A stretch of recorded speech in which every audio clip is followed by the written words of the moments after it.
Yesterday I purchased some lumber from my local lumber yard, and this is maple. I'm going to be building the Vanity, and I've came up with a drawing with what I want. Not terribly large. And this is the stack that I'll be using, and I just got done labeling it all.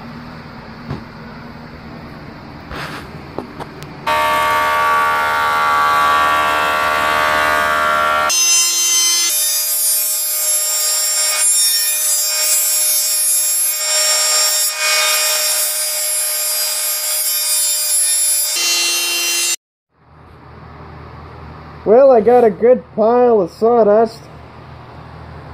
I've got an air filtration mask on now.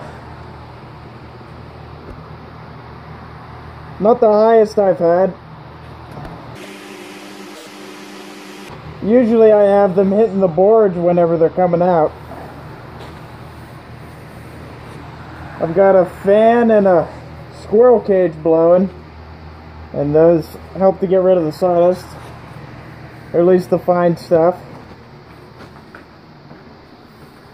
Here they are. This stuff had more worms in it than I intended.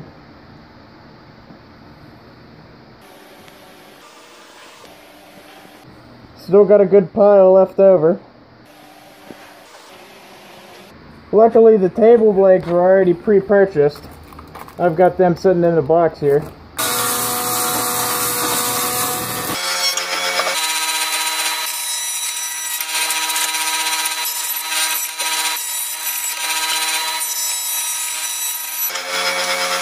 Okay, so at this point everything has been rough planed and jointed. The next step is to get everything glued up, and I need to cut everything to width and the length so I can do that.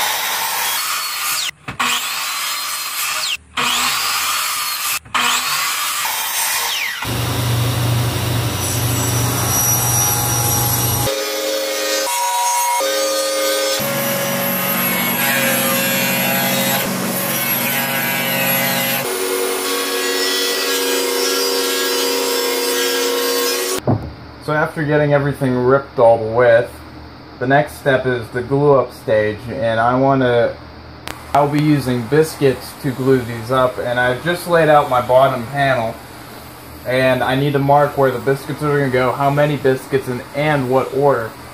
Now my bottom panel still has some bark on the edges, so I added a board to go in the middle, and whenever I glue them together, I'll cut those bark edges off, that way I have clear wood. My number 3 board is a different width than 1, 2, and 4, and 5. So I'm not going to worry about that because this is going to get painted. But you still need to mark where your biscuits are going to go. And usually how I do that is just with a line. And I make sure I do them completely different on every board, so I offset them. That way I know I can never get in line with the biscuits. And also save room on the edges, that way. Okay, so it's time for the glue ups, and whenever I'm doing a glue up, I always try to clean out the biscuits and get those relatively clean. This one here looks pretty good, but this one I can see it's got some garbage here. You don't want that getting in your glue joint.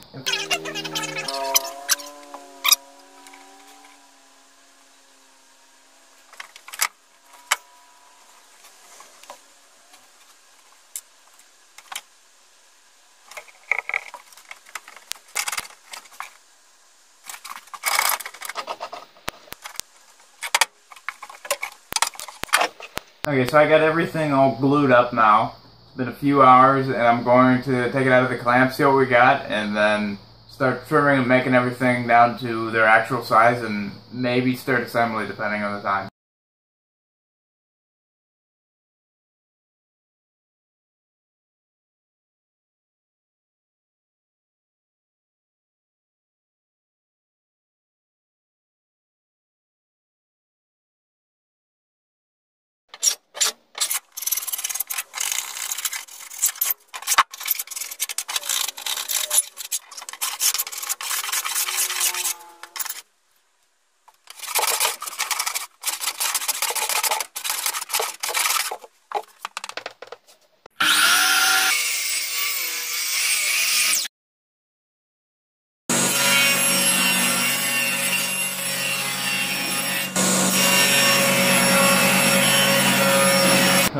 run a dado for this plywood, and it's going to go in a groove. This will be sitting up top here on the cabinet, and I'm going to run a groove all the way around for that.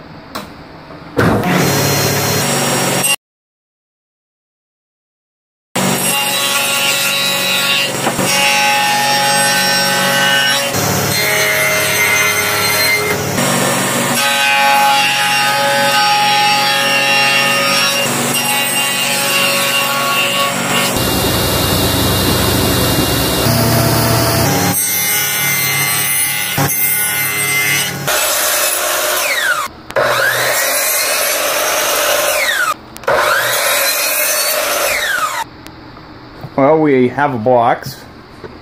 This is pretty much what it's going to look like. Nothing's anchored yet, it's just kind of mocked up and set in place. You can see that board I was just working on. And the dado.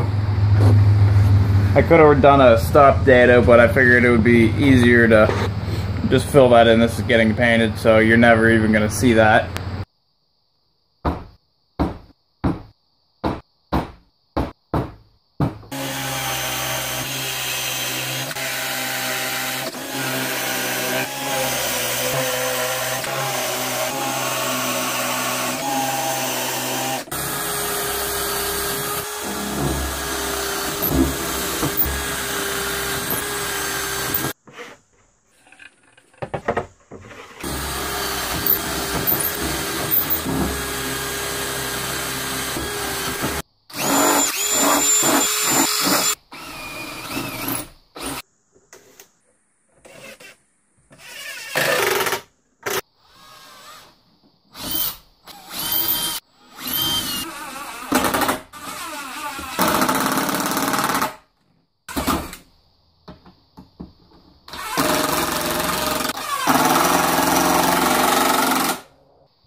Okay, so at this point in time, I've got the body and base of it assembled. What I need to do is work on the face frame and the two doors that'll be going. So I got the rough lumber for that, and we're going to start milling that up.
So I've laid out where I want the legs to go. These were pre-purchased legs, and they're going to sit about there. Now, the reason the back is going to be inset extra than the front, and the logic behind that is for being that this is going to set up against the wall, you're going to have your thickness of your baseboard and your quarter round that's gonna take up some room, and you don't want your leg to be set back here and then it be bumping into that. So we're gonna offset that back.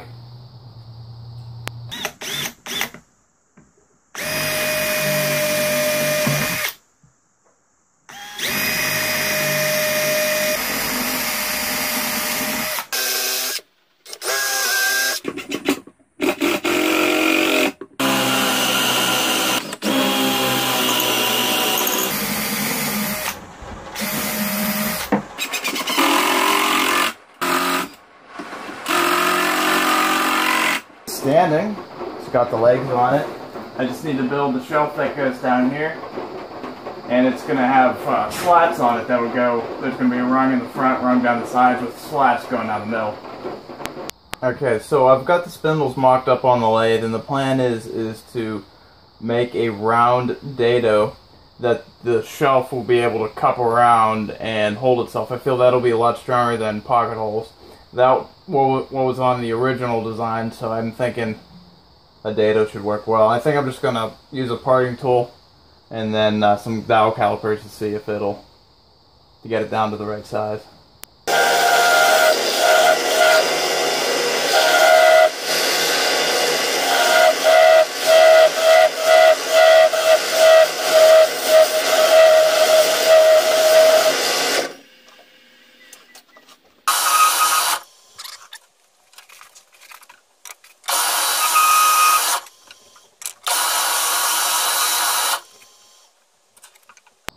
So here's the joint I came up with. It is 2 pieces of wood that are mitered, and then I drilled a hole through the center of them, like such, and then they slip on over the spindle, like that. And in theory, I'm going to put a screw running down here and running down here.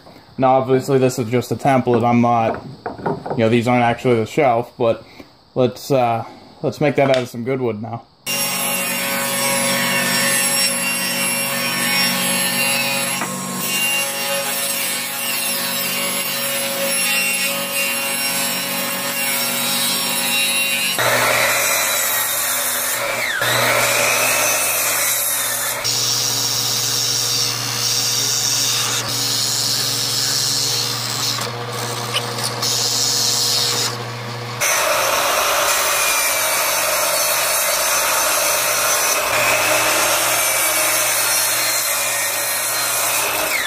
The next change I'm going to do on the miters, I had to take the legs off to put these on. So what I'm going to do is I'm just going to take this and zip off this corner here, and that way I can just take it and plunge it in with the legs on, because this is already going to be a massive glue up as it is, and I don't want to have to worry about this corner getting in the way, because then I got to take the legs off, get the legs put on while the glue is setting up for the slats, because these are going to have mortise and tenon in, and I don't want to have too much going on at one time. This will be plenty enough as it is. I can't get around that, but I can get around this.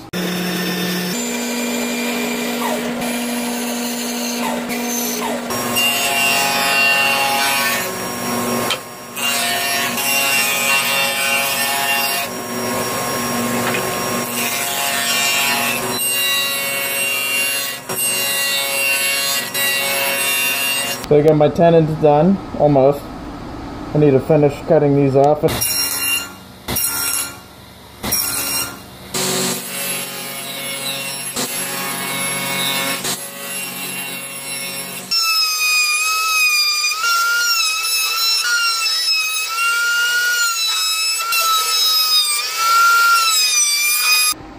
So I have the shelf mocked up.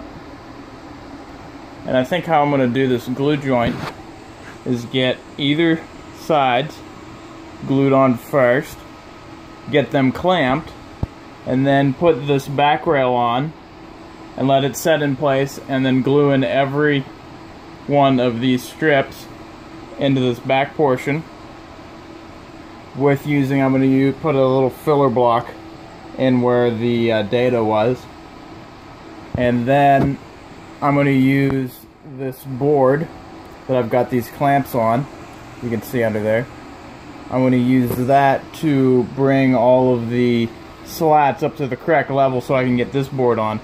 And then after that, then I can use my clamps to put it on. I've already tried it like that in a dry fit, and it seemed to work. So the next step is to get these filler blocks in. And whenever I was datoing those, I didn't realize I didn't need to do these. It was just a glitch in my logic, and they need to get filled back in now.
So I tore the entire cabinet apart. I still got the slats drying, and I tore off the bottom and this front beam. And what I want to do is mortise in a groove for a tenon. That way I can build a new beam, and I feel that's going to be a little bit stronger holding this in than just screws and nails.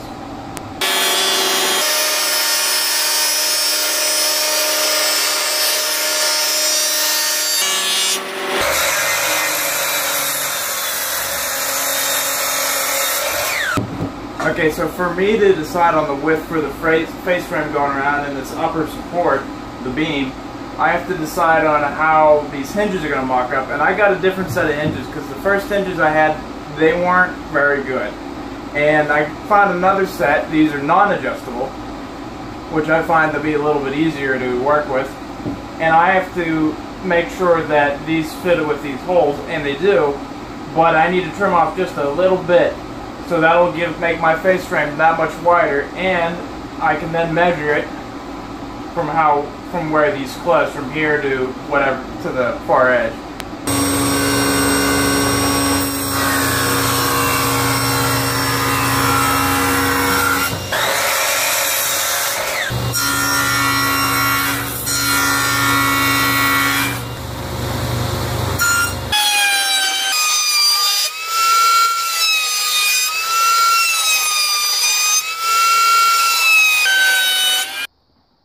Well, I have since gotten the doors mounted, the face frame mounted.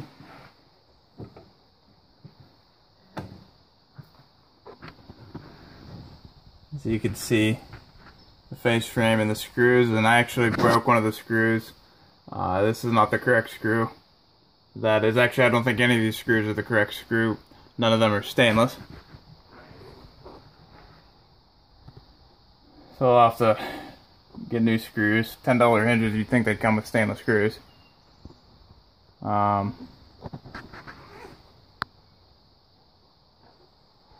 Pretty happy with the way it's coming out. I need to do some minor things like touch up this corner, sand that, and round it over. Clean up the glue drips on the spindles there. I need to add one little piece of trim that's going to go all along the face here. I think that's, and down the sides. I think that's going to dress it up a little bit nicer. And then one more layer of caulking around the door panels, these seams, the edge of the face frame here, this joint. Kind of looks ugly now with all those imperfections, especially with all the wormholes.